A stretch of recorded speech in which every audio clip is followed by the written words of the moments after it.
Hi hall welcome back to my channel. So చాలామంది నన్ను తెలుగులో వీడియోస్ వేయండి, మాకు చాలా బాగుంటుంది మీరు తెలుగులో వీడియోస్ వేస్తే అని చెప్పి చాలామంది అడిగారు. సో అందుకోసం ఈ వీడియోతో అయితే నేను స్టార్ట్ చేస్తున్నాను. సో తెలుగులో ఈరోజు రెసిపీ ఏంటంటే రాగి అంబలి. సో ఎలా తయారు చేసుకోవాలంటే, అందుకు మనం రేపు రాగి అంబలి తాగాలనుకుంటే ఇవాళ మార్నింగ్ మనం నిద్రలేసిన వెంటనే మనం రాగి పిండిని నీళ్ళల్లో వేసి ఉప్పు వేసి మనం బాగా మిక్స్ చేసి సోక్ చేసి పెట్టేసుకోవాలి, నానబెట్టి పెట్టేసుకోవాలన్నమాట.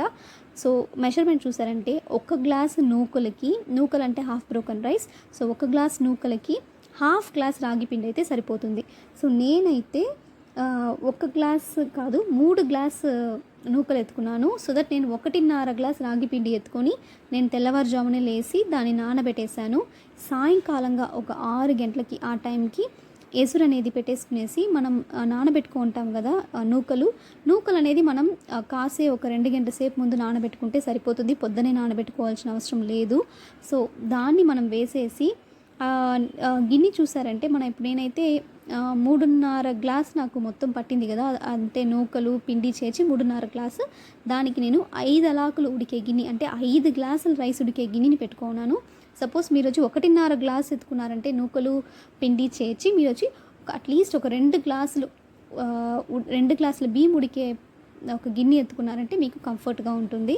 సో నూకలు లేదు అంటే మీరు వచ్చి మామూలు రైస్ మనం తింటాం కదా, అన్నానికి వేసుకుంటాం కదా రైస్, అది అయినా ఎత్తుకోండి. మనం బాగా ఇంత సాఫ్ట్గా అయ్యేదాకా ఉడికిన తర్వాత మనం ఏం చేసుకోవాలంటే పొద్దునే ఊరపెట్టాం కదా రాగి పిండిలో ఇంకొక గ్లాస్ నీళ్ళు పోసుకునేసి బాగా డైల్యూట్ చేసుకునేసి మనం మిక్స్ చేసుకోవాలి.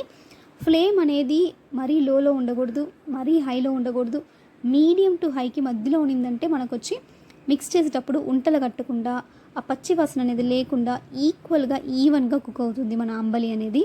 అందుకోసమే నేను ఇలా మిక్స్ చేస్తూనే ఉండాలి. మీరు రాగి పిండి పోసిన వెంటనే మీరు ఒక 10 మినిట్స్ దాకా ఇలా మిక్స్ చేస్తూనే ఉండాలి, అప్పుడుదా ఉంటలు అంటదు. సో కావాలంటే ఇంకొంచెం ఎక్స్ట్రా వాటర్ కూడా యాడ్ చేసేసి బాగా మిక్స్ చేసుకోండి. బికాస్ మనం మిక్స్ చేసే కొద్దీ థిక్ అయిపోతూ ఉంటుంది, ఆ ఫీల్ మనం కలిపేటప్పుడు తెలుస్తుంది. సో అందుకోసం నేను బాగా మిక్స్ చేసుకుంటున్నాను. కొంచెం వాటర్ వేసుకునేసి బాగా మిక్స్ చేసుకుంటే ఆ రాగి పిండి అనేది బాగా ఉడికిపోతుంది. లేకపోతే అక్కడక్కడగా ఉంటలుగా గెడ్డలుగా పిండిగా ఉంటుంది, అది అంత మంచిది కాదు కదా. అందుకోసం సో సైడ్స్లో అంతా కూడా బాగా లాగి మంచిగా కలపండి. సో ఎందుకు మనం రాగి పిండిని పొద్దున్నే పుల్లబెట్టుకుంటున్నామంటే మంచి గుడ్ బ్యాక్టీరియా ఫామ్ అవుతుంది కదా, అందువల్ల మనం గుడ్ బ్యాక్టీరియా ఫామ్ అవ్వాలని మనం పొద్దున్న లేచిన వెంటనే దాన్ని పుల్లబెట్టేసుకునేసి ఈవినింగ్లో ఇది కాసేసుకున్నామంటే నెక్స్ట్ డే మార్నింగ్కి మనకు చాలా మంచి బ్రేక్ఫాస్ట్, హెల్తీ బ్రేక్ఫాస్ట్ రెడీ అయిపోతుంది. ఇది పిల్లలకు కానీ పెద్దవాళ్ళకి కానీ డయాబెటిక్స్ పేషెంట్ కానీ అందరికీ మంచిది ఇది. సో సమ్మర్లో అయితే ఖచ్చితంగా ఇది మనం ఎక్కువ తాగాలి, మంచిది. సో నెక్స్ట్ ఇది బాగా మిక్స్ చేసుకున్న తర్వాత కలర్ అనేది చేంజ్ అవుతూ ఉంటుంది, కొంచెం డార్క్ రెడ్డిష్ కలర్లో అలా వస్తూ ఉంటుంది.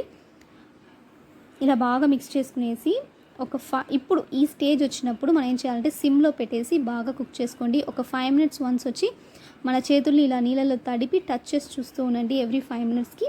అంటే మన చేతికి అంటుకోకుండా ఉంటే అంబలి రెడీ అయిపోయినట్టు. సో నాకు అంటుకుంటుంది చేతికి. అండ్ నెక్స్ట్ నేను మళ్ళీ ఒక 5 మినిట్స్ తాలి అలా చెక్ చేసుకుంటూ ఉంటే నాకు ఈ అంబలి అనేది ఉడికిపోయిందో లేదో అనేది మనకు కరెక్ట్గా తెలిసిపోతుంది. సో చూసారంటే ఇప్పుడు నేను టచ్ చేసి చూస్తున్నాను, నాకు అంటుకోవట్లేదు. సో అంబలి రెడీ అయిపోయింది కాబట్టి నేను స్టవ్ ఆఫ్ చేసేసాను. సో నెక్స్ట్ డే మార్నింగ్ మనం ఇలా ఈ గట్టి అంబలి చల్లారిపోయి ఉంటుంది కదా, దాన్ని ఒక బౌల్లో వేసుకొని కొంచెం పెరుగు వేసుకొని ఆనియన్స్ వేసుకొని నేనైతే అన్నీ మిక్స్డ్ పులుసు పెట్టాను అనమాట ఇవాళ. ఇది మిక్స్ చేసుకునేసి కావాలంటే ఉప్పు వేసుకోండి, మిక్స్ చేసుకొని తాగానంటే పొద్దున్నే మన పొట్టకి చాలా చల్లగా ఉంటుంది, సూపర్గా ఉంటుంది. సో ట్రై చేసి మీరు చెప్పండి. నా వీడియో నేను ఫస్ట్ టైం చూస్తుంటే ఒక లైక్, షేర్ అండ్ సబ్స్క్రైబ్ చేసుకోండి. Thanks for watching. Bye bye.